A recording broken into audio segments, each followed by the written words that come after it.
Allah sıylap yazgan kulsan, tili bizge şahadatsan, şafaat ya Resulallah, gözü buznu yarıgısan, ümmetini tarıgısan, Allah'ını söygen kulusan, şafaat ya Resulallah.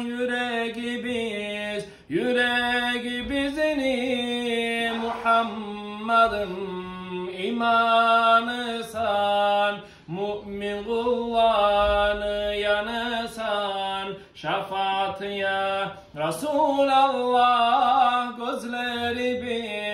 Gözleri bizini Muhammed'im nuru sensen, bar alamını bir sensen, şafaat ya Resulallah.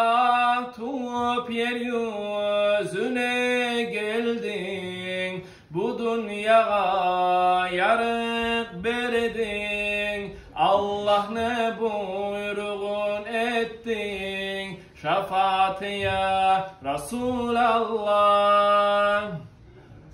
Tolgan ayday seni yüzün, şekerdey tatlıdır sözün, ümmetine karat gözün, şafaat ya Resulallah.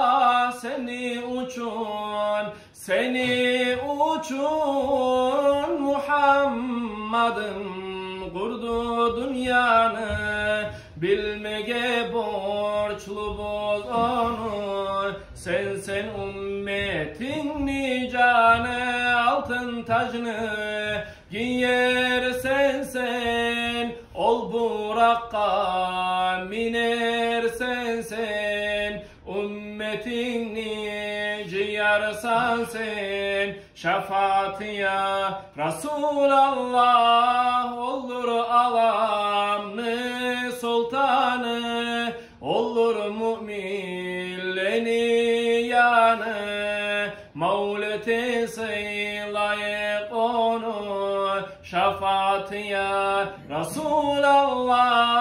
Mevla'ya salli ve sellim daiman abadan ala habibika hayril halqi kullihim.